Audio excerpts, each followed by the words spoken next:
ఎవరో వస్తారని ఏదో ఇస్తారని ఎదురుచూస్తున్న ఈ పెద్దాయన అవతారాన్ని ఒక్కసారి తీక్షణంగా పరిశీలించండి. ఎన్ని రోజుల నుండి పస్తున్నాడో, ఆకలి దప్పులను చంపుకొని మరీ బతుకు పోరాటం చేస్తున్నాడు. అలాంటి స్థితిలో ఈ మనిషికి అనుకోకుండా ఓ చల్లని వయాసిస్సులా నీరు దొరికింది. తృప్తిగా దాహం తీర్చుకున్నాడు. ఎందాకో ఈ దారుల్లో ఏవైపో ఈ లోకంలో దిగులే దినదినముగా దిగజార్చగా. ఆ సమయంలో అతని వద్దకు వెళ్ళిన సేవా సిబ్బందితో, నాకంటూ ఏమీ మిగలలేదు, ఈ ఒట్టి కట్టె తప్ప అని తనకు ఆశ్రయం ఇవ్వడానికి వచ్చిన అమ్మా నాన్న అనాథుల పుణ్యక్షేత్రం సేవా సిబ్బందితో తన గోడును వెళ్ళబుచ్చాడు.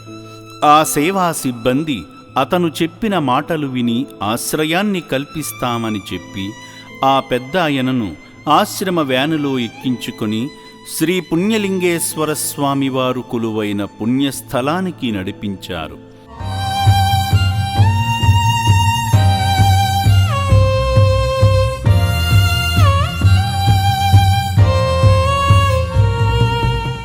అనాథులకు నాథుడైన ఆ పరమేశ్వరుడు ఈ పెద్దాయన పరిస్థితిని అర్థం చేసుకొని తన బిడ్డగా మార్చుకునే పునర్జన్మ ప్రసాదాన్ని అనుగ్రహించాడు.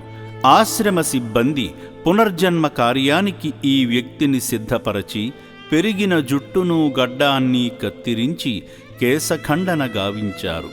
మురికితో నిండిన తన శరీరాన్ని సబ్బుతో రుద్ది శుభ్రపరిచారు. మీలాంటి మానవదేవుళ్ళు అందించిన వస్త్రాలను ధరింపజేశారు.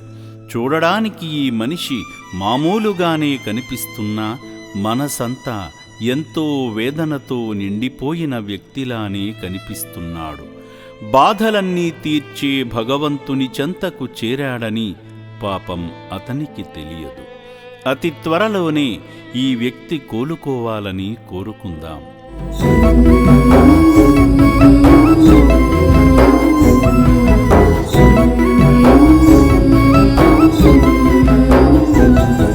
మనకు నచ్చిన విధంగా పుణ్యక్షేత్రంలో ఉన్న నిర్భాగ్యులకు అన్నదానం చేసి పుణ్యలింగేశ్వర స్వామి అందించే పుణ్యప్రసాదాన్ని మనసారా స్వీకరిద్దాం.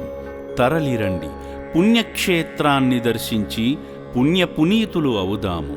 అభాగ్యులకు అన్నదానం చేసి దైవదాతలవుదాం. సర్వే జనాః సుఖినో భవంతు.